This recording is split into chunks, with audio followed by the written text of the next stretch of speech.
बिस्मिल्लाहिर्रहमानिर्रहीम, अस्सलाम वालेकुम। मैं हूँ जावेद इकबाल। वज़ीर आज़म मियाँ शहबाज शरीफ अक़वाम मुत्तहिदा के 77वें इजलास में शिरकत के लिए न्यूयॉर्क में मौजूद हैं और अब से कुछ देर बाद वो अक़वाम मुत्तहिदा की जनरल असम्बली से ख़िताब करने जा रहे हैं। इस खिताब से पहले जो गुज़श्ता 2 रोज़ से वो न्यूयॉर्क में मौजूद हैं, तो उन्होंने इंतहाई अहम मुलाकातें की हैं। उन्होंने अक़वाम मुत्तहिदा के सेक्रेटरी जनरल एंटोनियो गुटेरेस से भी मुलाकात की और याद रहे कि एंटोनियो गुटेरेस अब से कुछ रोज़ कबल ही पाकिस्तान आए थे और उन्होंने सैलाब से मुतासरा इलाकों का दौरा किया था। इसके साथ साथ वज़ीर आज़म ने IMF की मैनेजिंग डायरेक्टर से भी मुलाकात की और कई जो सरबराह मुमलिकत हैं उनसे भी उनकी मुलाकात हुई, जिसमें ऑस्ट्रिया, फ्रांस और ईरानी सदर शामिल हैं। इंतहाई अहम मुलाकातें हो रही हैं और पाकिस्तान सिफारती सतह पर आलमी बरादरी से मुस्तकिल इंगेज कर रहा है। दूसरी तरफ वज़ीर ख़ारजा बिलावल भुट्टो ज़रदारी भी इस विज़िट में मौजूद हैं और वो भी मुख्तलिफ़ कॉन्फ्रेंसेस से ख़िताब कर रहे हैं और उनकी मुलाकातें भी जो मुख्तलिफ़ ममालिक हैं, जो मंदूबीन हैं, वज़राए ख़ारजा से उनकी मुलाकातें हो रही हैं। और पाकिस्तान में जो अब से चंद अरसा पहले जो बदतरीन सैलाब आया, उस हवाले से पूरी दुनिया को आगाह किया जा रहा है। इसी तनाज़ुर में ये इम्कानात ज़ाहिर किए जा रहे हैं कि जो वज़ीर आज़म शहबाज शरीफ का जो खिताब होगा अक़वाम मुत्तहिदा की जनरल असम्बली से, जो कि अब से कुछ देर बाद होगा, वो इंतहाई कलीदी हैसियत का हामिल होगा, क्योंकि उसमें जो पाकिस्तान में सैलाब से तबाही हुई है, जो इंफ्रास्ट्रक्चर तबाह हुआ है, जो जानी नुकसान हुआ है, इमलाक का नुकसान हुआ है और करीबन 3 करोड़ 30 लाख से ज़ायद अफराद जो है वो इस सैलाब से मुतासर हुए हैं, उसकी वो जो पूरी कहानी है, जो पूरी सूरत हाल है, उससे दुनिया को वो आगाह करेंगे। इसके साथ साथ हम देख रहे हैं कि इससे पहले भी अक़वाम मुत्तहिदा की जानिब से पाकिस्तान में सैलाब मुतासरीन की इमदाद के हवाले से अपील लॉन्च की जा चुकी है। वज़ीर आज़म मियाँ शहबाज शरीफ ने भी एक डोनर्स कॉन्फ्रेंस के हवाले से तजवीज़ दी है और फ्रांस के सदर ने भी इस जो डोनर कॉन्फ्रेंस की जो तजवीज़ है इसको इंतहाई अहम करार दिया है और कहा है कि ये वक्त की अहम ज़रूरत है कि अब पाकिस्तान की मदद की जाए। इससे पहले अक़वाम मुत्तहिदा के सेक्रेटरी जनरल कह चुके हैं कि पाकिस्तान में जो बदतरीन सैलाब आया उसकी ज़िम्मेदारी मगरिब पर आयद होती है। G20 ममालिक का उन्होंने जिक्र किया, क्योंकि पाकिस्तान का जो कंट्रीब्यूशन है कार्बन एमिशन में वो 1% से भी, यानी 1% से भी बहुत कम है। तो कितना अहम होगा ये खिताब और कितनी हमें मदद मिलेगी दुनिया को अपना पैगाम पहुंचाने के लिए कि इस वक्त जो पाकिस्तान की सूरत हाल है वो क्या है, इन तमाम मामलात पर आज अपने इस खुसूसी नशिस्त में हम बात करेंगे। और इसके लिए हमें ज्वाइन कर रहे हैं स्टूडियोज़ में बैनुल-अक़वामी उमूर के माहिर जनाब सैयद मोहम्मद अली साहब, आपको खुशामदीद कहते हैं। वीडियो लिंक पे हमें ज्वाइन कर रहे हैं साबिक सफ़ीर जनाब नजमुस साकिब साहब, आपको भी खुशामदीद कहते हैं। और लाहौर से हमें ज्वाइन कर रहे हैं तज्ज़ियाकार सज्जाद अनवर साहब, आपको भी इस खुसूसी नशिस्त में बहुत खुशामदीद कहते हैं। एम्बेसडर साहब, आपसे गुफ्तगू का आगाज़ करेंगे। आप बताइए कि कितना अहम होगा आज का खिताब आपके ख्याल में वज़ीर आज़म मियाँ शहबाज शरीफ का, क्योंकि वो इहाता करेंगे जो तबाही हुई है पाकिस्तान के अंदर। बहुत बहुत शुक्रिया जावेद। देखिए, इससे पहले जो 76 इजलास हुए हैं यूनाइटेड नेशन जनरल असम्बली के, उनमें जो उस वक्त की ज़रूरत होती है पाकिस्तान उसके मुताबिक प्रायोरिटाइज करके अपनी तकरीर करता है। अब ये है कि ये हालिया सैलाबों ने और क्लाइमेट चेंज की जो गुफ्तगू हो रही है और जो आपने अपने इंट्रो में बड़े अच्छे तरीके से अहाता किया, मेरे ख्याल में अभी जो तकरीर होने वाली है शहबाज शरीफ साहब की, उसमें agenda number 1, talking point number 1 ये होगा कि दुनिया को एक दफ़ा फिर से बताया जाएगा कि क्लाइमेट चेंज की वजह से जो मुसीबतें पैदा हो रही हैं ख़ासतौर पे तरक्की पजीर ममालिक के लिए, उनको जो है वो किस तरीके से देखा जाए। आपने जिस डोनर कॉन्फ्रेंस का जिक्र किया है, मैं इसमें थोड़ा सा टेक्निकली आपको बता दूं कि यूनाइटेड नेशंस में जब अंतोनियो गुतेरेस जो है वो सेक्रेटरी जनरल UN के, उनके कहने पे जो रिस्पॉन्स आया वो कोई इतना अच्छा नहीं था। खासतौर पे $160 मिलियन का जो यूनाइटेड नेशन ने शुरू में कहा था कि जी इमरजेंसी फंड, वैसे तो हमें सभी पता है कि तकरीबन $30 बिलियन, $30 अरब से ज्यादा का नुकसान हो चुका है, and it is still counting. अब उस इमरजेंसी जो बनी फंड था उसके लिए बताया हमें यूनाइटेड नेशन से, आज ही खबर आई कि उसका तकरीबन 1/4 हिस्सा जो है वो इस वक्त तक सिक्योर किया जा चुका है। अब ये जो डोनर्स कॉन्फ्रेंस है, इससे इस सैलाब ज़दगान की, और ये जो आपने बताया है 3.5 करोड़ लोग जो हमारे मुतासरीन हैं और 1/3 पाकिस्तान डूबा हुआ है, मेरे ख्याल में ये सबसे ज्यादा जो 4 खुशाइन चीजें हुई हैं उनमें से एक ये सर फहरिस्त है। ये डोनर्स कॉन्फ्रेंस जो है हमने देखा अफगानिस्तान के सिलसिले में होती रही और यानी दीगर मसाइल में, तो ये खुसूसी तौर पे पाकिस्तान के लिए या तो पेरिस में होगी, न्यूयॉर्क में होगी, या बकौल यूनाइटेड नेशंस के कि यूरोप के किसी मुल्क में होगी। दूसरा जो इसका अच्छा पहलू जो सेंसिटाइज करने का हमारे डेलीगेशन ने किया है या पाकिस्तान फॉरेन ऑफिस ने किया है या हमारे 100 से ज्यादा जो डिप्लोमेटिक मिशंस हैं उन्होंने भी अपना किरदार अदा किया है, वो ये है कि IMF के जो शराइत हैं, जो कर्जे की शराइत हैं, उसमें सहल होने का जो है वो इंदिया हमें मिला है। बल्कि यूनाइटेड नेशंस के मुताबिक ये है कि पाकिस्तान को अपना कर्जा या तो पेंड करना चाहिए या सस्पेंड करना चाहिए। ये हुई दूसरी बात। तीसरी बात ये है कि जो हमारे दोस्त ममालिक हैं वो तो हमें पता था कि हमारे साथ हैं, लेकिन इस डोनर कॉन्फ्रेंस से और ये जो अभी खिताब होने वाला है, इसमें मुझे पूरा यकीन है कि दुनिया के बाकी ममालिक, मैं हिंदुस्तान की बात नहीं कर रहा, अल्लाह ताला उनके हाल पे रहम फरमाए, उन्होंने तो एक यानी हमदर्दी का कोई लफ्ज भी अदा नहीं किया, वो अभी तक सियासियात में घुमे हुए हैं। तो ये तीसरा जो है पहलू उसका ये हुआ। चौथा ये है कि शहबाज शरीफ साहब का ये पहला खिताब होगा बहैसियत वजीर आजम के, और सारी नजरें उन पे हैं। जो चीदा चीदा उनकी बातें होने वाली हैं, अगर आपकी इजाजत हो तो मैं उसको बताना चाहूंगा। सबसे पहले तो ज्यादा क्लाइमेट चेंज की बात होगी, सैलाब ज़दगान की बात होगी। दूसरे नंबर पे खित्ते को जो दरपेश मसाइल हैं, जिसमें अफगानिस्तान है, हिंदुस्तान का प्रॉब्लम्स जो बहुत सारी हैं, अकलियतों का जिक्र करेंगे, वो मकबूजा कश्मीर में जो यानी अगस्त 2019 का वाकया पेश आया उसका जिक्र होगा, टेररिज्म और उससे निपटने की जो बातें हैं उनका जिक्र होगा।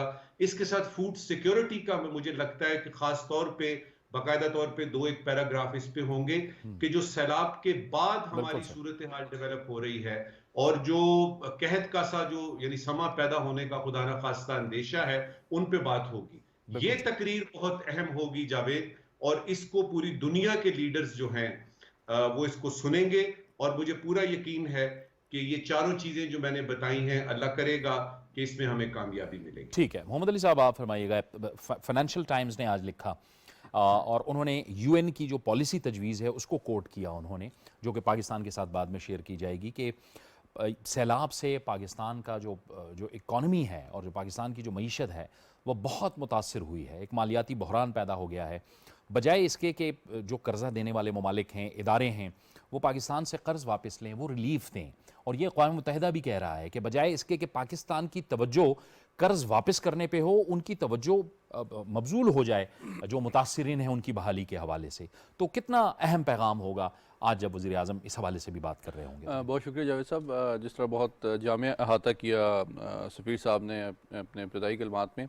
देखिए, मैं समझता हूँ अगर हकीकत पसंदाना अंदाज में जायज़ा लिया जाए तो 75 साल की जो हमारी तारीख़ है, अगर आप अंदाज़ा लगाएं और इसका इदराक करें इस एक्सटेंट ऑफ डैमेज का, कि 30 अरब डॉलर का तकरीबन इब्तदाई तखमीना है। इतना बड़ा डैमेज आप चंद हफ्तों के अंदर पाकिस्तान के इकॉनमी और इंफ्रास्ट्रक्चर को शायद हिस्ट्री में कभी नहीं हुआ। अगर आप इसके एक्सटेंट को देखें, मतलब वॉर एंड टेरर की आप देखें, अब 150 अरब की बात करते हैं, but this is spread over 20 years.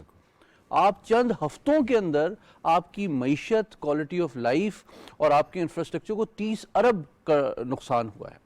तो मैं ये समझता हूँ कि 3 एस्पेक्ट्स पे मैं बात करूँगा क्विकली। सबसे पहली बात यह है, आलमी सतह तो बहुत इंपॉर्टेंट है, कि दाखिली सतह पे हमारे जो तमाम सियासी इख्तलाफात हैं उनसे बालातर होके जो भी सियासी क़ुव्वतें हैं, जो भी पार्टीज़ हैं, उन पे ये एक इखलाकी और कौमी ज़िम्मेदारी आयद होती है कि वो तमाम इख्तलाफात को पसे पुश डाल के इस एक नेशनल क्राइसिस में अपना रोल अदा करें, एक ज़िम्मेदाराना और मैच्योर रोल अदा करें, ताकि पाकिस्तान की कौम, मुल्क जिन चैलेंजेस से दरपेश है उसका अहाता किया जा सके। नंबर 1। नंबर 2, जो आलमी सतह पर सिफारतकारी है, ये भी एक खुश आइंद बात है। मैं एक तज़किया के तौर पर ये कह रहा हूँ कि देखें, चूँकि कोलिशन गवर्नमेंट है, PML नून के वज़ीर आज़म हैं, आपके वज़ीर ख़ारजा जो हैं पीपल्स पार्टी से ताल्लुक़ रखते हैं, आपको एक जामिया और हमजहत और मरबूत ख़ारजा पॉलिसी की हिकमत अमली नज़र आ रही है। जब आप न्यूयॉर्क में देखते हैं तो आप देखते हैं कि वज़ीर आज़म साहब भी वहाँ पर सफारतकारी बहुत आला सतह पे कर रहे हैं, और आप देखें कि पिछले जब से डेमोक्रेट्स की हुकूमत आई है ये पहला मौका है कि उनकी बाइडन साहब से मुलाकात भी हुई है। उसके अलावा आप देखें साथ ही साथ उनकी टीम में वज़ीर ख़ारजा बिलावल साहब भी मौजूद हैं, वो भी अपने लेवल के हिसाब से बहुत से अहम मुलाकातें कर रहे हैं। साथ ही साथ हमारी जो सफारतकारों की टीम है, if you allow me two point out कि मसूद खान साहब वाशिंगटन में हैं, मुनीर अकरम साहब न्यूयॉर्क में हैं, और ये हमारे काबिल तरीन जय्यद तरीन सफ़रा हैं।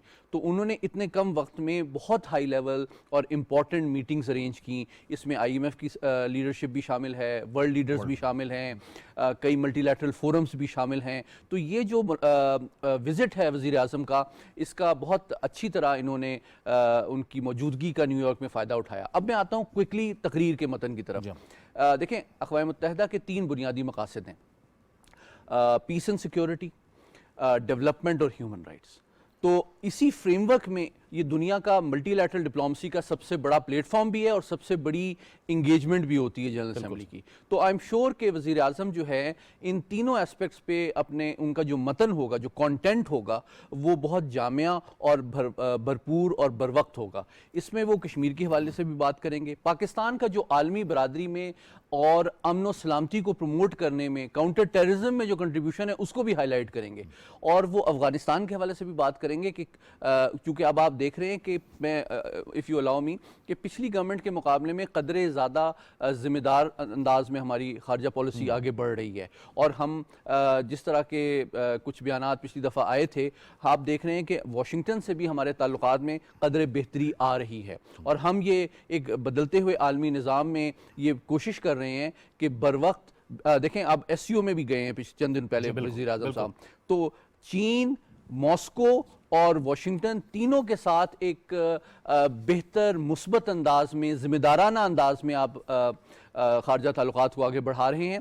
तो जहाँ तक क्लाइमेट चेंज है, इस वक्त सबसे बड़ा जो एजेंडा होगा इनकी तकरीर में वो क्लाइमेट चेंज का होगा, और आखिरी बयान जो आपने सुना भी होगा वज़ीर आज़म का, उसमें ये नज़र आता है कि वो आई एम श्योर अप्रिशिएट करेंगे आलमी बरादरी के कंसर्न को, उनकी तशवीश को, उनकी हमदर्दी को, लेकिन उन्होंने साथ ही साथ इस बात पे भी जोर दिया है कि ये एडिक्वेट और सफिशेंट नहीं है। और ना सिर्फ ये कि हम एक्सपेक्ट करते हैं कि वो हमें सपोर्ट करें, रिलीफ दें, चाहे कर्ज़ों को की टर्म्स को रिव्यू किया जाए, चाहे उनके रेट्स में कम किया जाए, चाहे उसको पेंड किया जाए किसी भी हवाले से, लेकिन साथ ही साथ जो आपने अपने इब्तदाई कलमात में कहा उसको मैं रिट्रेट करना बहुत ज़रूरी समझता हूँ। देखें, आज के दौर में अगर डेवलप्ड दुनिया, तरक्की याफ्ता दुनिया की ये गलत फहमी है कि वो अपने क्वालिटी ऑफ लाइफ या मेयार ज़िंदगी को प्रोटेक्ट कर सकती है अपने गैर जिम्मेदाराना क्लाइमेट के हवाले से रवैये को बरकरार रखते हुए, और उसका खमियाजा डेवलपिंग वर्ल्ड या साउथ या तरक्की पजीर ममालिक जैसे पाकिस्तान को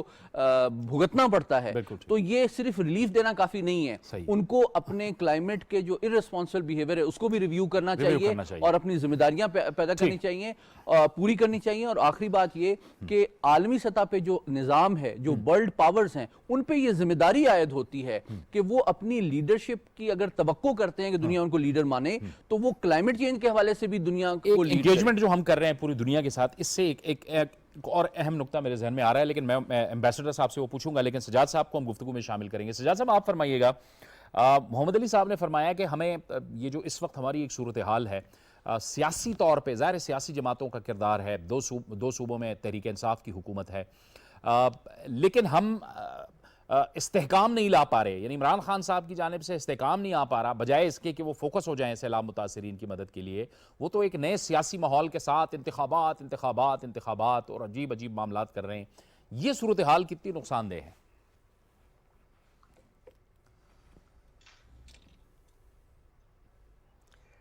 जी जावेद साहब, ये बहुत ही संगीन और बहुत ही तशवीशनाक सूरत हाल है इस एटमॉस्फेयर में, जब हमारा 2/3 मुल्क जो है वो डूबा हुआ है और सारी दुनिया देख रही है, हमारे साथ हमदर्दी कर रही है, लेकिन पाकिस्तान के अंदर की जो एनवायरनमेंट है, ख़ास तौर पे आप 2 सूबों में उनकी हुकूमत की बात करते हैं, मैं समझता हूँ कि आप जीबी की बात करें, आप आज़ाद कश्मीर की बात करें, आप केपी की बात करें, आप पंजाब की बात करें, तो पाकिस्तान का एक बड़ा पोर्शन जो है वो पीटीआई गवर्नमेंट के एम्ब्रेला में है इस वक्त। और इमरान खान साहब जो हैं वो कोई रिस्पॉन्सिबल पॉलिटिक्स नहीं कर रहे हैं। उन्होंने हुकूमत के दौरान भी बहुत सारी एडवेंचर्स की थी, आपको पता ही है, हमारी मईशत के साथ भी खिलवाड़ हुआ, हमारी कौमी इत्तफाक राय पार्लियामेंट के अंदर, यानी उन्होंने सारे अपने टेन्योर में अपोजिशन के साथ बातचीत करना गवारा नहीं किया, और एक बदतमीज़ी और उस तरह की एनवायरनमेंट उनके फॉलोअर्स में भी है, जिसके नतीजे में मुल्क जो है वो जो नेशनल एक हमें एक कौमी सतह के ऊपर यकजहती की ज़रूरत थी, उसको तो बहुत बुरी तरह डिस्ट्रॉय कर चुका है हमारा जो पॉलिटिकल एनवायरनमेंट है, इसमें तो कोई शक नहीं है। लेकिन इसके बावजूद, इस चैलेंज के बावजूद कि हम मुल्क के अंदर तकसीम हुए हैं और बहुत खौफनाक हद तक पोलराइजेशन है, इसके बावजूद गवर्नमेंट एक स्ट्रगल कर रही है कि इसमें से एक रास्ता निकाला जाए।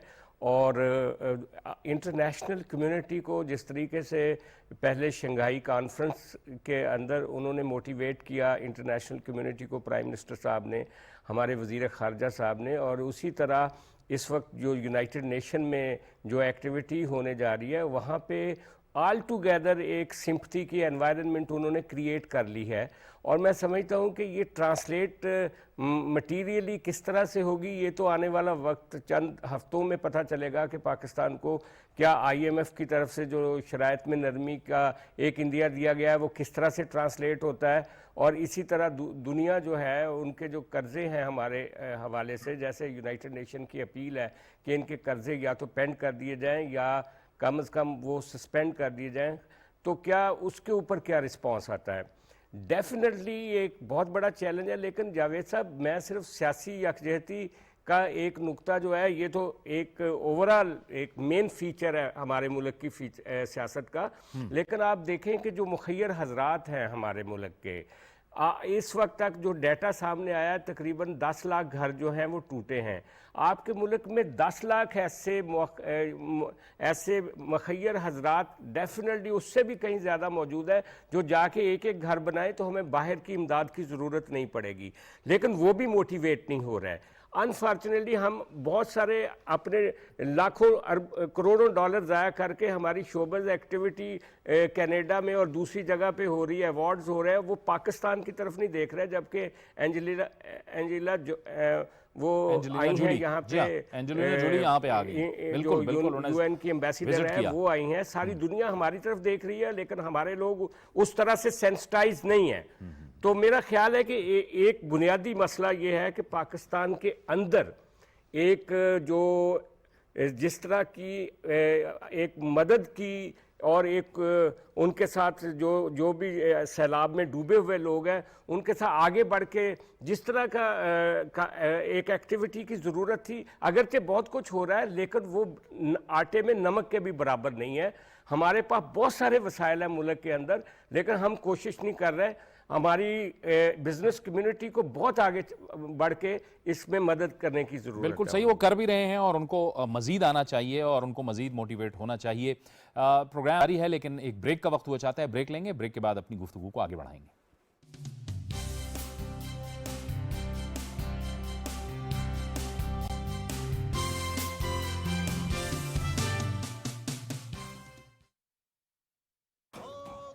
तेरी मुट्ठी में बंद मुट्ठी को तू खोल, हर खेल मुयस्सर तुझको, तू खाली मुंह से बोल। भाग लपट लपट झपट, भाग लपट लपट झपट, भाग लपट लपट झपट, भाग लपट लपट झपट, भाग लपट।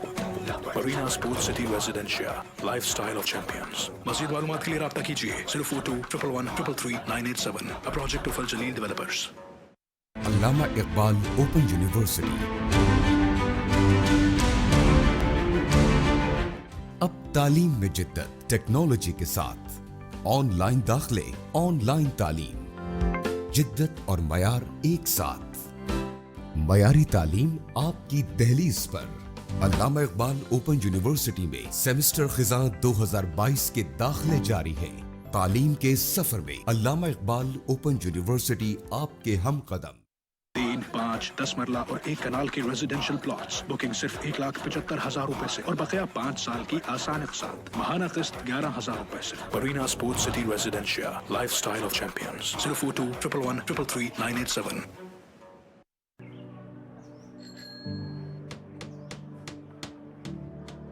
अरे हाजी साहब, ये सुबह सुबह किस काम पर लग गए? बड़ा जरूरी काम है भाई, सेहत का मामला है। जाली से सेहत का क्या ताल्लुक हाजी साहब? डेंगू का मौसम है बेटा, खिड़की पे जाली जरूरी है ताकि मच्छर घर में ना आ सके। चलें, फिर हमें तो कोई फिक्र नहीं, क्योंकि हमारी खिड़कियों पे जाली लगी हुई है। हाँ, लेकिन डेंगू से हिफाजत सिर्फ जाली से तो नहीं होती। याद रखें, खरा पानी डेंगू मच्छर की यकीनी जगह हैं। इनको खाली और खुश्क रखें। दरवाजों खिड़कियों पर जाली, मच्छरदानी, आस्तीन वाले कपड़ों और मच्छर मार अद्वियात का इस्तेमाल यकीनी बनाएं। शदीद बुखार, जिस्म पर सुर्ख धब्बे, आंखों में जलन और कैद डेंगू की अलामात हो सकती हैं। अलामात की सूरत में फौरन तशखीसी मरकज से मुफ्त इलाज करवाएं। हुकूमत खैबर पख्तूनख्वा ने तमाम अजला में डेंगू तशखीसी मराकज, लार्वा तलफ टीमों की तश्कील और फ्यूमिगेशन जैसे अमली इकदाम किए हैं। हुकूमत खैबर पख्तूनख्वा, महकमा इत्तलात और ताल्लुकात आमा। बुकिंग सिर्फ 1,75,000 रुपए से। महाना किस्त सिर्फ 11,000 रुपए से। Marina sports city residencia, lifestyle of champions. 042 111 333 987।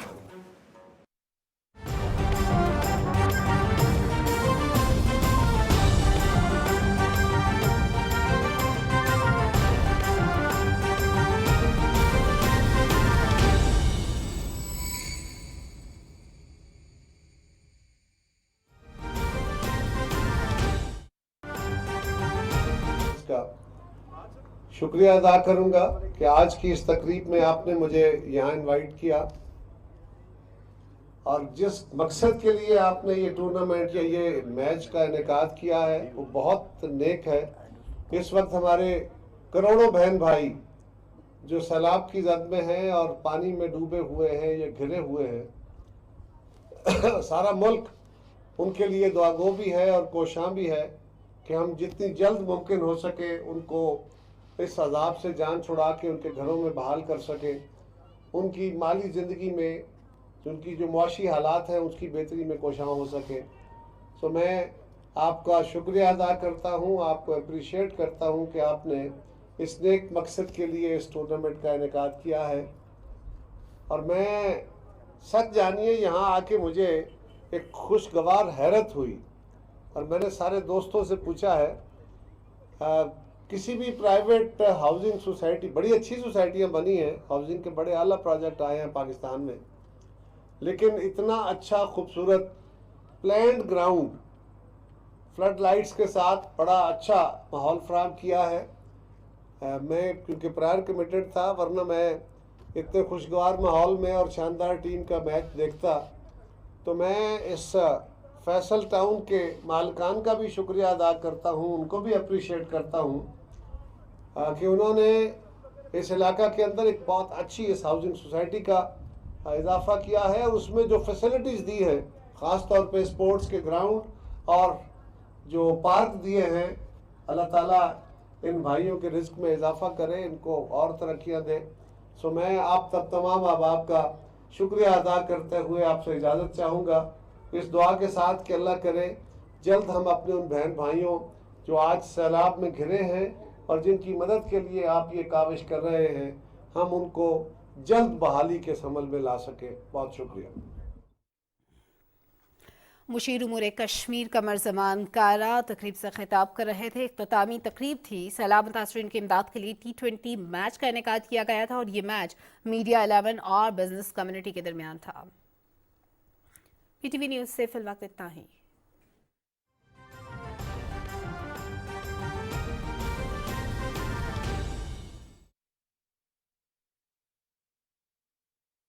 ये नेशनल सिक्योरिटी का मसला है। मेरी उम्मीद ये थी कि वो लोग जो दावे करते हैं कि जी हम पाकिस्तान के रोशन मुस्तकबिल के लिए हमें पैदा किया गया है और हम पाकिस्तान को ये बना देंगे और वो बना देंगे, वो पांचे ऊपर करके खुद क्यों नहीं नजर आते? ये अपोजिशन में होने का ये मतलब है कि आप कहें जी कि ये सैलाब हमारा मसला नहीं है, ये सैलाब ज़दगान हमारा मसला नहीं है। और दूसरी तरफ उनका जवाब ये है कि अच्छे से कपड़े पहन के, वेस्टकोटे पहन के और टेलीथॉन पे बात करनी कि जी ओ यार ये इस वक्त स्टेज पे बैठने का फोटो आपका मौका नहीं है, इस वक्त मौका है आप पांचे ऊपर करें और उन लोगों के साथ मौजूद हों और सही तरह से आप बताएं कि आप सिर्फ हुकूमत नहीं चाहते, आप सिर्फ प्राइम मिनिस्टर नहीं बनना चाहते, आप इस मुल्क के अवाम के बिल्कुल साथ हैं। तीसरी बात इस वक्त ये करना चाहूंगा कि जब आपको प्यास लगती है तो वो वक्त नहीं होता कि आप कुआं खोदते हैं। कुआं अगर आपने खोदना है तो बहुत पहले से बात शुरू होती है और यहां पे मैं गवर्नर्स की तरफ इशारा दिलाना चाहूंगा। वो लोग जो सारे इस वक्त ये बातें कर रहे हैं, जी अपनी मदद आप क्यों नहीं करते, इंफ्रास्ट्रक्चर हुकूमत ने नहीं बनाया, अगले सैलाब पिछले सैलाब ये वो, उनके लिए गुजारिश ये है कि जब आपको प्यास लगे तो उस वक्त कुआं नहीं खोदते, कुआं पहले खोदते हैं। और तीसरी बात ये है कि आप अगर थोड़ा सा अगर आपको पाकिस्तान का थोड़ा सा वो है तो आप देखेंगे कि अपोजिशन एक तरफ रही, बाकी लोग एक रहे। और ये जो इस प्रोग्राम में आपने बात सुनी है कि जी हम लोगों का रिस्पांस नहीं है, मैं ऐसी कई कुव्वतों को जानता हूं जो गैर सियासी हैं, मेरे दोस्त उसमें शामिल हैं, जिन्होंने देखते ही देखते बहुत सारे फोरम बनाए, चंदा इकट्ठा किया और हुकूमत को भेजा। मैं इस वक्त साउथ अफ्रीका में मौजूद हूं, 2.5 लाख पाकिस्तानी यहां पे हैं। पिछले 2 हफ्तों में मैंने कोई 12 मीटिंग्स अटेंड की हैं जिसमें कि पाकिस्तानी यहां पे वो नाम नहीं चाहते अपना कि जी हमारा नाम आए, वो भिजवा रहे हैं, कंबल जा रहे हैं, दवाइयां जा रही हैं। तो बुनियादी जरूरत इस वक्त ये है कि ये एक अलमिया है जो पाकिस्तान इसको फेस कर रहा है। और आलमी कुव्वतों की बात करते हैं, आलमी कुव्वतें अगर आपको इतना भी ना करें, वो अगर आपको ये दिलासा भी ना दें या डोनर कॉन्फ्रेंस ना करें, मुझे बताएं आप क्या कर सकते हैं। दुख की बात है कि हमारे अपने लोग नेगेटिविज्म की तरफ जा रहे हैं। बाबा अभी तकरीर करने लगे हैं शहबाज शरीफ साहब, वो शहबाज शरीफ नहीं है, वो पाकिस्तान का वजीर आजम है। कैसे बना, क्यों बना, ये बात की बातें हैं। आपने देखना है कि आपका वजीर आजम जो है वो क्या बात कर रहा है, उसको सपोर्ट कीजिए, पाकिस्तानी होने का सबूत दीजिए। मोहम्मद अली साहब, ये एक बड़ी अहम, मैं 5 साल तक यू असम्बली कवर करता रहा हूँ और जब कोरोना शुरू हुआ ज़ाहिर है तो फिर इजलास ही नहीं हुए, वर्चुअल इजलास थे तो फिर हम भी नहीं जा सके। मैंने ये देखा है मियां नवाज शरीफ साहब जब वज़ीर आज़म थे वो भी इंगेज करते थे और मुस्तकिल जो वक्त उनको मिलता था वो उसको यूटिलाइज़ करते थे और जो आलमी क़ियादत है उससे मुलाकात करते थे। ये सिर्फ एक इजलास तो नहीं है, इसकी बड़ी अहमियत है हमारी सिफारतकारी में और हमारी जो खारजा पॉलिसी है उस हवाले से कि आपको मौका मिलता है पूरी दुनिया से इंटरेक्ट करने का और पूरी दुनिया को अपना मौक़िफ़ बताने का। जी बिल्कुल, अगर इसका मैं स्ट्रक्चर्ड तज्ज़िया करूँ तो ये चूँकि आप भी कवर करते रहे, मुझे भी यूएस में रहने का इत्तेफाक है कि 3 डायमेंशंस हैं इस लार्जेस्ट फोरम और सबसे बड़ी जो मल्टीलैटरल डिप्लोमेसी की एक्टिविटी पूरे साल के दौरान होती है। पूरी दुनिया के लीडर्स आते हैं, इसके 3 साइमल्टेनियसली एक्टिविटीज़ चल रही होती हैं। एक तो फॉर्मल इंगेजमेंट, देखें एक बाज़ाब्ता तौर पे जो खिताब करेंगे वज़ीर आज़म पाकिस्तान, वो पाकिस्तान का एक स्ट्रेटिजिक नैरेटिव जो है आलमी सतह पे आलमी बरादरी के सामने पेश करेंगे। दाखिली मसाइल का भी बात करेंगे, इलाकाई मसाइल की भी बात करेंगे, आलमी मसाइल की भी बात करेंगे, पाकिस्तान की सोच भी पेश करेंगे, पाकिस्तान का कंसर्न, पाकिस्तान का जो रोल और सिग्निफिकेंस और कंट्रीब्यूशन है आलमी बरादरी की, उसको भी हाईलाइट करेंगे। इसके साथ ही साथ आप देखेंगे, जिस तरह हम वक्फे में बात कर रहे थे, मुमकिन है कि इस मौके से जो ममालिक अनफॉर्चुनेटली पाकिस्तान के साथ सिंसियर नहीं है वो पाकिस्तान के हवाले से कोई गैर ज़िम्मेदाराना बात करें। तो ये एक सिलसिला चलता है। आप देखेंगे राइट ऑफ रिप्लाई आएगा, पाकिस्तान की तरफ से जवाब दिया जाएगा। साथ ही साथ आप देखिएगा साइड लाइन पे ना सिर्फ बायलैटरल लेवल पे जो मीटिंग्स होती हैं, जिस तरह आपने बताया कि कई आलमी बरादरी के लीडर से भी मुलाकातें हुई, IMF के लीडरशिप से भी मुलाकातें हुई, लेकिन साथ ही साथ आप देखें OIC का कॉन्टैक्ट ग्रुप है, वो बहुत इंपॉर्टेंट है। कश्मीर के हवाले से हमारी, मैं समझता हूँ जो सबसे बड़ा जो सपोर्ट है अक़वाम मुत्तहिदा के अंदर वो OIC का कॉन्टैक्ट ग्रुप है, ठीक है। तो वो उसके वो बहुत मैटर करता है। तो एक क्लाइमेट चेंज का इशू है, एक फ्लड्स का इशू है, काउंटर टेररिज्म का इशू है, अफ़गानिस्तान का इशू है, कश्मीर का इशू है, गवर्नेंस का इशू है, ये तमाम चीज़ों पे वो बात होती है। तीसरा एक दिलचस्प पहलू ये होता है कि जो हमारे कश्मीरी भाई हैं वो भी इसको एक बर वक्त मौका समझ जान के वो भी लोगों के साथ इंगेज करते हैं। और साइमल्टेनियसली एक एक्टिविटी जेनेवा में भी चल रही होती है, क्योंकि यूएन का एक जैली ऑफिस जेनेवा में भी है, और इसी तरह न्यूयॉर्क में भी चल रही होती है। और हमारे कश्मीरी भाई बहुत से प्रोटेस्ट भी ऑर्गेनाइज करते हैं, ताकि वहाँ पे जो वर्ल्ड लीडर्स आते हैं वो देखते हैं कि देखें ये भी एक एस्पेक्ट है।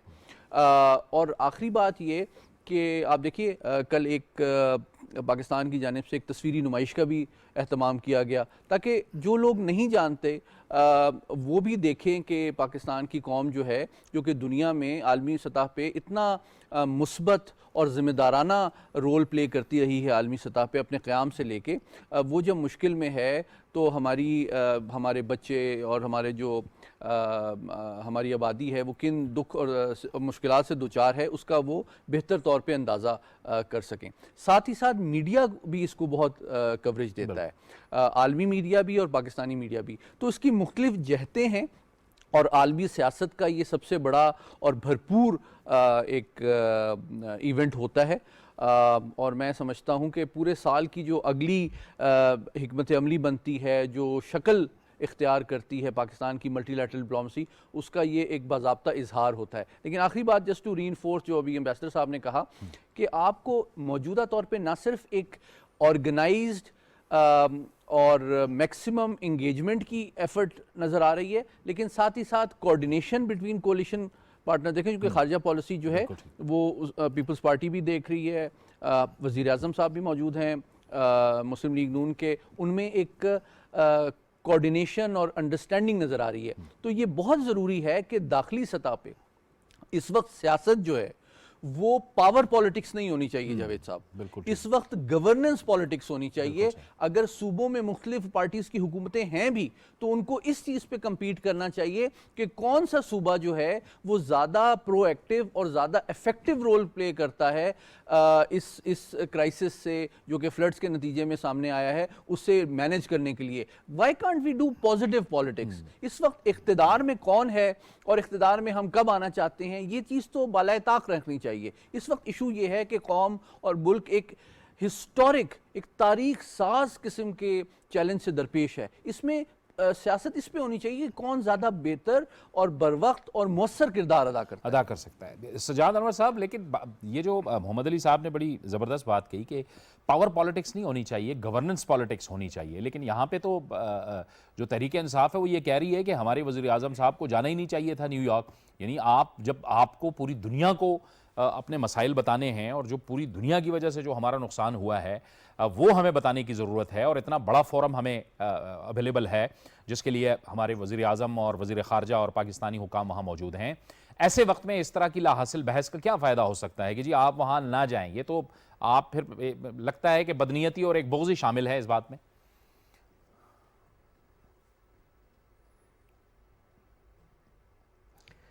जी 100% बोगस है, बदनीयती है और एक सियासी अपॉर्चुनिज्म है। कल वो उनकी नकलें उतार रहे थे किसी अपने जलसे में और कह रहे थे कि वो भीख मांगने के लिए गए हैं, लेकिन सबसे ज़्यादा कर्जे दूसरे मुल्कों से पीटीआई की गवर्नमेंट ने लिए थे।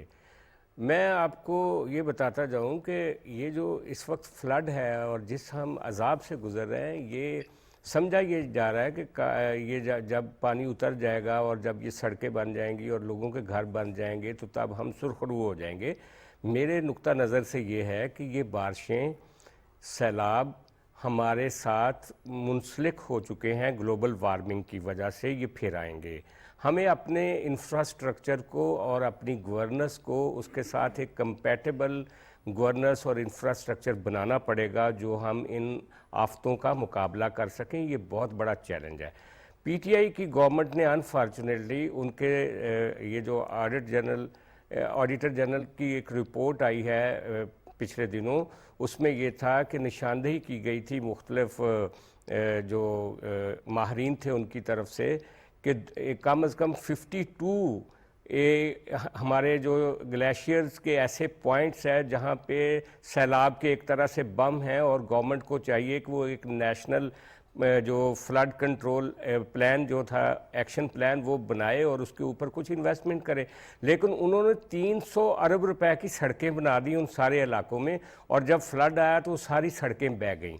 तो बुनियादी तौर पे सवाल ये है कि ये जो हमारे ग्लेशियर्स हैं उनकी गेजिंग का एक सिस्टम होना चाहिए, उनकी निगरानी होनी चाहिए, और हमें ये जो बारिशें हैं और ये हीट वेव्स हैं और हमारे जंगलों में जो आग लगती है, ये नई माहौलियाती जो मुसीबतें हैं या हकीकतें हैं जिनके साथ हमने ज़िंदा रहना है।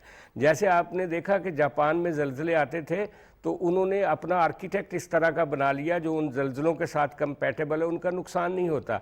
इसी तरह अब हमें सीखना है कि इनके सब के साथ कैसे रहना है, और उसके लिए कौमी यकजहती की तो डेफिनेटली ज़रूरत है। और हमें जो निज़ाम दिया गया था गोरे की तरफ से, उन्होंने जो मैनेजमेंट का निज़ाम था, इस पे मैं पहले भी बात कर चुका हूँ कि वो एक तरफ पुलिसिंग थी और दूसरी तरफ वो कलेक्ट करते थे ये जो रेवेन्यू वगैरह, इस तरह के अदारे थे।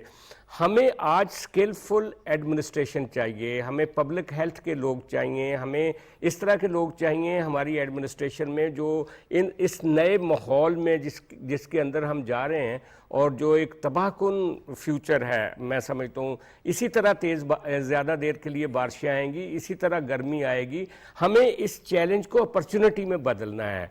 ये जो सूरज की हमारे पास तवानाई है उससे हमें पावर जनरेशन की तरफ जाना है, पानी को इस्तेमाल करना है, अपने पानी के ज़खायर और आबी जो हमारी गुज़रगाहें हैं उनको डेवलप करना है और अपने रहन सहन को तब्दील करना है। ये बहुत बड़ा चैलेंज है और मैं समझता हूँ कि अगर रिलीफ मिल गया इस दफ़ा इस एक साल के लिए पाकिस्तान को कि हम बाहर के कर्जे ना दें जो कि हमारी टोटल इकॉनमी का 80% है, वो हम अगर इन्वेस्ट कर सकें इस ग्लोबल वार्मिंग के हवाले से जो हमारे पे इफ़ेक्ट्स हैं, हम टॉप से लेकर यानी खंजराब से लेकर कराची तक जो हमारे चैलेंजेस हैं उनके साथ एक कंपैटिबल एक इंफ्रास्ट्रक्चर बनाने की कोशिश कर ली। और जिस तरह से हमारी मिलिट्री लगी हुई है, जिस तरह से हमारी NGOs लगी हुई हैं, जिस तरह से कुछ हमारे दोस्त मुल्क दूसरे मुल्कों में जो पाकिस्तानी बैठे हैं वो सपोर्ट कर रहे हैं, ये यकीनन बात दुरुस्त है कि हमें उनको एनकरेज करना चाहिए। लेकिन मैं समझता हूँ कि आज से 5-10 साल पहले जब फ्लड आते थे तो सोसाइटी का मोमेंटम ज़्यादा तेज़ था, इतनी पोलराइजेशन नहीं थी पाकिस्तान में, लोग आगे बढ़ के आते थे। लेकिन इस दफ़ा अनफॉर्चुनेटली जितना बड़ा चैलेंज है उसके हिसाब से मैंने देखा है लाहौर में बैठ के, मैंने देखा है इस्लामाबाद में, कराची में, उस तरह की मूवमेंट, उस तरह का मोमेंटम नहीं बन सका जो कि हमें बनाने की ज़रूरत है। ये चैलेंज बहुत बड़ा है। हमें इस चैलेंज से ना अमेरिका, ना UN, ना चाइना कोई आके हमें नहीं निकाल सकेगा। इसके साथ हमने खुद लिव करना है, हमें एक नया लाइफस्टाइल बनाना है। और मैं समझता हूँ कि जो इमरान खान साहब को जो इस वक्त ख़राबी पैदा कर रहे हैं सियासी माहौल में, उनको बहुत सारे कुशन्स भी हासिल हैं स्टेट के अंदर। जी आपने अहम बात की नजमुल साकिब साहब, इमरान खान पोलराइजेशन उसको जी, ये पोलराइजेशन जो हम देख रहे हैं इसकी वजह से भी मामलात बहुत ये जाहिर है कि ये पोलराइजेशन जो हम देख रहे हैं तहरीक इंसाफ और इमरान खान साहब की वजह से ये एक बहुत बड़ी रुकावट है उन कामों में जिस पे हमें फोकस होना चाहिए। आपने नजमुल साकिब साहब खुद फरमाया आप साउथ अफ्रीका में हैं और वहाँ पर आप जा रहे हैं, देख रहे हैं उन इमदादी कार्रवाइयों में, उन मीटिंग्स में कि जहाँ पाकिस्तानी मिल के वो पाकिस्तान में मुतासरीन की इमदाद के हवाले से इंतजामात कर रहे हैं।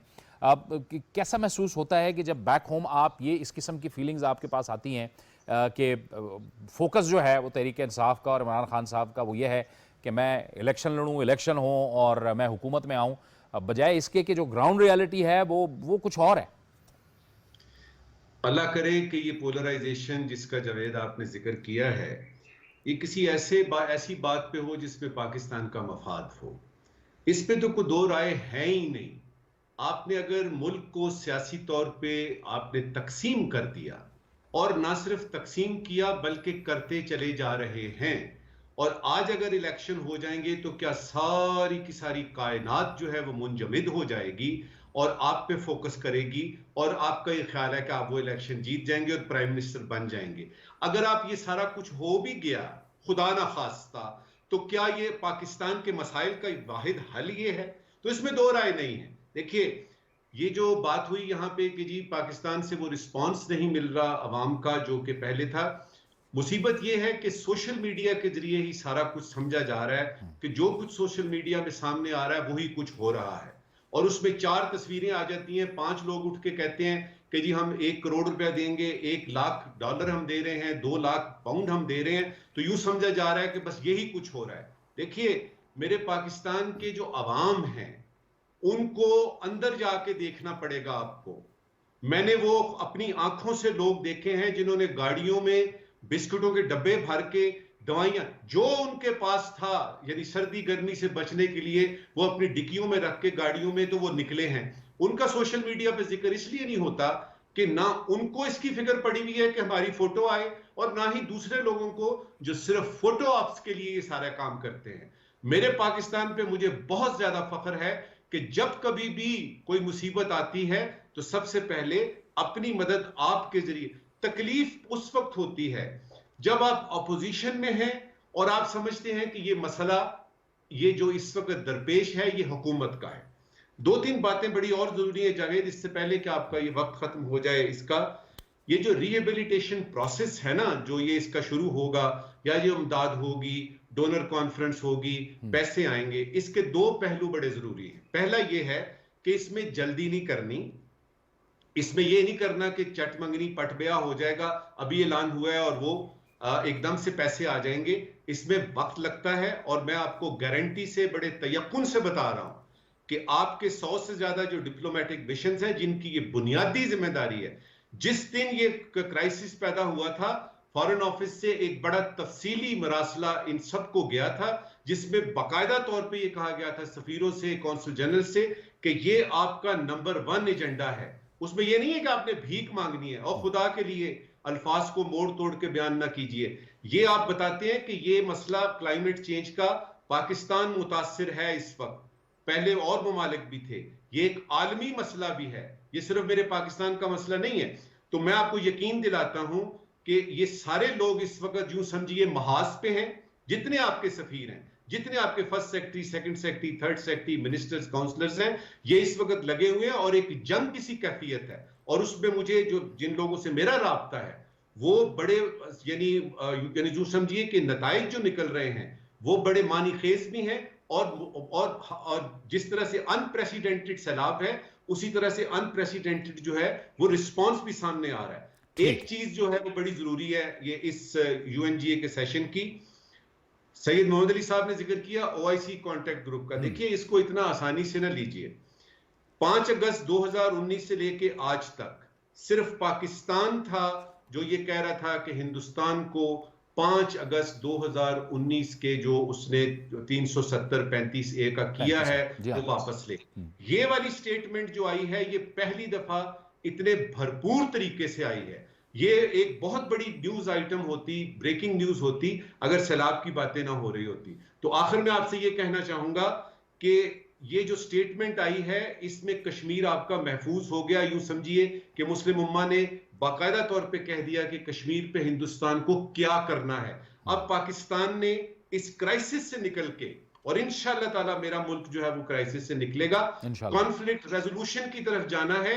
कुछ ऐसी प्लानिंग करनी है कि जो हुकूमतों पे जिनका वो ना हो, इन्हिसार ना हो कि फलां हुकूमत और फलां स्टेट ऑफ पाकिस्तान की बात हो। ठीक है, बिल्कुल ठीक है। मोहम्मद अली साहब, गरीब ममालिक ने UN में जो क्लाइमेट चेंज पे मुज़ाकरात हुए हैं उसमें उन्होंने इस बात पे ज़ोर दिया है कि हमारे लिए इस खुसूसी मुआवजा रखा जाए। अब आपको लगता है कि अब ये G20 ममालिक, जिसकी तरफ UN secretary general Antonio Guterres ने पाकिस्तान में भी इशारा किया था कि पाकिस्तान के जो हालात हैं ये G20 ममालिक की वजह से हैं और डेवलपिंग कंट्रीज़ में ये हो रहा है, आपको लगता है कि ये अब एड्रेस करेंगे इस इशू को, और अब इतने बड़े लेवल पे अगर ये बात हो रही है तो अब इनको एड्रेस करना चाहिए? एब्सोल्युटली जी। लेकिन मैं जस्ट टू कंटेक्चुअलाइज इट मैं ये कहूँगा कि देखें, और जिस तरह के आई एम श्योर कि अभी वज़ीर आज़म की जो तकरीर होगी उसमें इसका बहुत ज़्यादा इस पर ज़ोर दिया जाएगा। देखिए, क्लाइमेट चेंज के हवाले से पाकिस्तान या दीगर जो डेवलपिंग कंट्रीज़ मुतासर हो रहे हैं, उनकी मदद कोई मतलब कोई एहसान नहीं है किसी के ऊपर। बिल्कुल सर। ये एक आलमी ज़िम्मेदारी इस वजह से है कि देखें, जो दुनिया जो जिस सैयारे पे हम रह रहे हैं, इसमें जो क्लाइमेट चेंज के असरात हैं वो इक्वल नहीं है लेकिन आलमी सतह पे हैं। देखें इस वक्त ईस्ट एशिया, चाइना में ड्राउट की कैफियत है, हीट वेव जो है हिस्टोरिक और एक्सेप्शनल है वेस्टर्न यूरोप और नॉर्थ अमेरिका में, फ्लड्स पाकिस्तान में हैं। तो असरात मुख्तलिफ हैं लेकिन आलमी सतह पे हैं। तो अगर किसी भी आलमी ताकत या कौम को ये गलत फहमी है कि हम कार्बन एमिशन करके, एक सस्ती बिजली पैदा करके अपने क्वालिटी ऑफ लाइफ को, अपने वेल्थ को मेंटेन कर सकते हैं, प्रिजर्व कर सकते हैं और बाकी दुनिया जहन्नम में जाए, तो ऐसा नहीं है। तो एक तो 3 लेवल पे काम करने की ज़रूरत है। मेरी कुछ तजावीज़ हैं। नंबर 1 ये कि आलमी सतह पे मैं ग्रेजुअली ये मोमेंटम और रियलाइजेशन देख रहा हूँ, ये एक दिन में नहीं होगा, लेकिन जो डेवलपिंग कंट्रीज़ अमूमी तौर पे, लेकिन खुसूसी तौर पे वो ममालिक जो कि इससे मुतासर हो रहे हैं, मैं देखता हूँ कि उनकी एक मल्टीलैटरल लेवल पे एक एफर्ट बनेगी जो कि प्रेशर भी डालेगी आलमी ताकतों पे कि वो अपनी ज़िम्मेदारी पेरिस ट्रीटी के हवाले से पूरी करें, वो क्लाइमेट चेंज के हवाले से अपनी पॉलिसीज़, एमिशंस को रिव्यू करें, कमिटमेंट फुलफ़िल करें, और साथ ही साथ हमें दाखिली सतह पे क्या करना है, सियासी सतह पे हमारी सियासत मैच्योर होनी चाहिए, ज़िम्मेदार होनी चाहिए, रिस्पॉन्सिबल होनी चाहिए, और हमें अवाम की अपनी इक़्तिदार में आने से ज़्यादा अवाम के दुख दर्द का इदराक होना चाहिए। और सूबों में अगर डिफरेंट गवर्नमेंट्स डिफरेंट पार्टीज़ की हैं भी, तो वो कम्पीट करें कि कौन ज़्यादा बेहतर अंदाज में अवाम की इस वक्त दादरसी करता है। और सबसे इम्पोर्टेंट बात यह है कि गवर्नेंस पॉलिटिक्स की तरफ जब आप जाएंगे तो आप ये भी देखिएगा कि जो क्लाइमेट चेंज के असरात हैं वो तो अभी चलेंगे, और ये एक दिन में रेस्क्यू, रिलीफ और रिहेबिलिटेशन नहीं हो जाएगा। इसके असरात, लेट मी वार्न, अगले कई सालों तक रहेंगे। और उसकी वजह यह है कि अगर पानी टाइम पे रिसीड नहीं होता, महीने अभी भी वो कह रहे हैं 4 से 6 महीने तो लगेंगे इस पानी को। देखिए पानी अगर, तो गंदम की जो फसल लगने वाली है वो भी लेट हो जाएगी। अगर वो लेट होगी, कपास अफेक्ट होगी, तो अगले साल की आपकी फसल अफेक्ट होगी, आपकी फूड सिक्योरिटी, आपकी एक्सपोर्ट, आपकी टेक्सटाइल एक्सपोर्ट्स अफेक्ट होगी, आप ज्यादा बोरोइंग अगले साल करेंगे।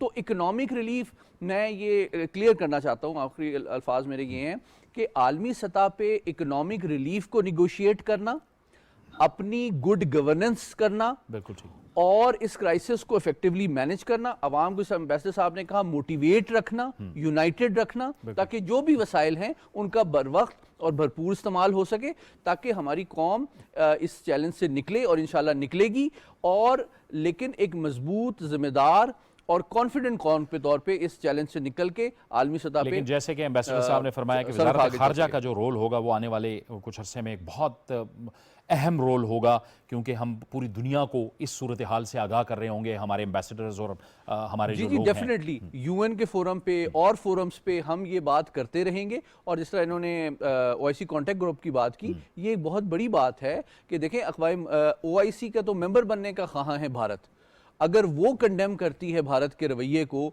तो ये पाकिस्तान की बहुत बड़ी सफारती कामयाबी है। आखिरी बात देखें, हमारी अफवाज जो हैं, ख़ासतौर पे एयरफोर्स है, आर्मी है, नेवी है, वो अपने तौर पे बहुत ज़्यादा active, regularly relief, rehabilitation, rescue की एफर्ट्स में बरसरे पैकार हैं एक तरह से। तो लेकिन इस वक्त ज़रूरी ये है कि हम इदारती, सिविल मिलिट्री या पार्टी पॉलिटिक्स या पावर पॉलिटिक्स से बालातर होके एक कौमी जज्बे के तहत मुत्तहिद होके इस चैलेंज का मुकाबला करें। बहुत बहुत शुक्रिया सैयद मोहम्मद अली साहब, सजाद अनवर साहब, आपने हमें लाहौर से ज्वाइन किया। नजमुल साकिब साहब, आपका भी बहुत बहुत शुक्रिया, अफ्रीका में थे, वीडियो लिंक पे हमारे साथ मौजूद थे। इंतहाई अहम खिताब होने जा रहा है आपसे कुछ देर बाद, वज़ीर आज़म मियां शहबाज शरीफ का होगा, और वो पूरी दुनिया को जो पाकिस्तान में सैलाब से तबाही हुई है उसका अहवाल भी बताएंगे। और हम देख रहे हैं कि पाकिस्तानी जो हुकाम हैं, वज़ीर आज़म, वज़ीर ख़ारजा, वो वहाँ पर सिफारती सतह पर भी मुस्तकिल इंगेज कर रहे हैं मुख्तलिफ सरबराह मुमलिकत से। अमरीकी सदर जो बाइडन से भी रिसेप्शन पे वज़ीर आज़म मियां शहबाज शरीफ की मुलाकात हुई है, और अमरीकी सदर ने जो पाकिस्तान में तबाहकारियाँ हुई हैं उस पर अफसोस का इजहार किया है। ये एक बड़ा अहम मौका है पूरी दुनिया को पाकिस्तान का मौक़िफ़ पहुँचाने का, और यकीनन वज़ीर आज़म मियां शहबाज शरीफ और वज़ीर ख़ारजा बिलावल भुट्टो ज़रदारी अगर वहाँ पर मौजूद हैं तो वो इस कोशिश में कामयाब नज़र आएंगे। अब खिताब होगा, और ख़िताब के बाद ही हमें अंदाज़ा होगा कि किस तरह से पाकिस्तान ने अपना मौक़िफ़ पूरी दुनिया तक पहुँचाया है। ये था हमारा आज का प्रोग्राम। जावेद इकबाल को इजाज़त दीजिए, अल्लाह हाफ़िज़।